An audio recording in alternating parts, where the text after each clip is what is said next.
Well, just moments ago, Senator Tim Scott announced his bid for the presidency in 2024. Take a look. And that's why I'm announcing today that I'm running for president of the United States of America.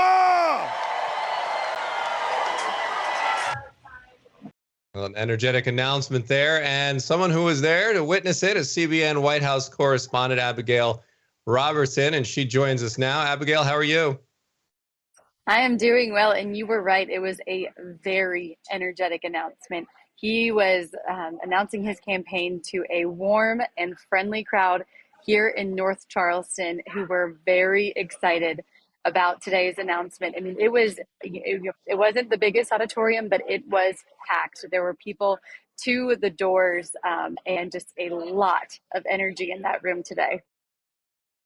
And what was his messaging focused on? Were there any surprises there? And what was kind of the main theme of it? Well, his main theme, and he's been kind of talking about this now, not even just today, but for months, is really just hope in America. He's been on a Faith in America tour for a few months now. He's been going to Iowa, New Hampshire, early voting states. But that's really been his main message is he has just a beautiful American story. And he really shares that when he's on the campaign trail. He's shared that as a senator, as a congressman, and just encouraging. Today he was really saying that his story can be anyone's story, but just to have faith and just have hope in the future. And he juxtaposed that with where he says that President Biden is leading the country, and was really just trying to, I guess, drum up support around just that there's still opportunity in our country today, and that the best days are not behind America. Yeah, and what does it look like for him going forward? I saw former President Trump reacted to his announcement here today, saying positive things about Senator Scott, calling him a step up from DeSantis, I believe were Yes. His paraphrased words there on his social media posts. But what does the path forward look like for Senator Scott? What are the polling? If you looked at any of that in the early stages here, what does it look like for him? Well, that was a very interesting. President Trump is not one to be kind to people who come out against him. So I think that is not something to be missed, that he was very, dare I say, he was kind about, he said, good luck. Mm-hmm. It's just not, it was a very unusual message for the former president.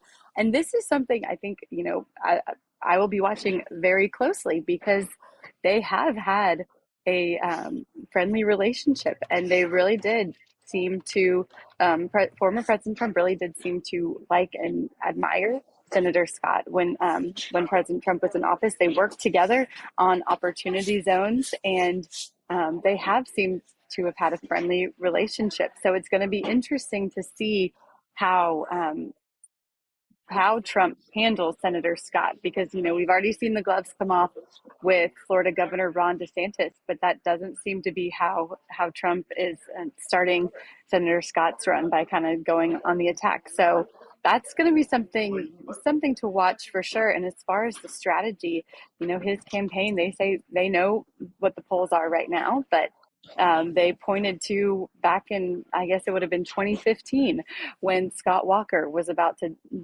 epically take down Jeb Bush. And then lo and behold, Scott Walker dropped out before anyone went to vote. And we all saw what happened with Jeb Bush too. And Trump was, not, and definitely not the candidate people saw winning the primary, and certainly not the general election. And so they kind of pointed to that and said that they're getting in this not to finish second, not to be Trump's VP, but to win it. And they believe that they will only go up from here. They say that they are starting very strong from financial standpoint. Senator Scott has been a prolific fundraiser as a U.S. Senator, and they already have about $22 million on hand, which they claim could take them even if they don't raise any money between now and the South Carolina primaries. They say that they have enough cash right now to stay in this race through the South Carolina primary. So they say they're playing the long game, and they believe now that he's officially in, as he starts, he's already been traveling the country, but as he keeps traveling the country, introducing himself to more voters on a national scale. They really think, despite what the polls are right now, that they have a real shot at this election. And it's definitely a very long road Yes. indeed ahead. And you're going to be speaking, I understand, to Senator Scott a little bit later. What can we expect from that? You know, one of the things I'm going to ask, the first question I had for him back in August when I interviewed him, I asked him, I knew he wasn't going to make any announcement about 2024 in our interview. So I asked him, what would lead him to run in 2024? What would lead him to get in the race? And he answered by saying that if he really felt that God was calling him to do so, he would jump in the 2024 GOP primary. So I want to ask, what did that look like? When did that happen?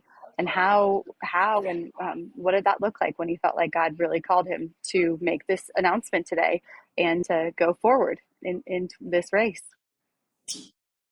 Well, we're all looking forward to that. Appreciate you spending a few minutes with us here. CBN White House Anytime. Correspondent Abigail Robertson. Thank you so much. Thank you.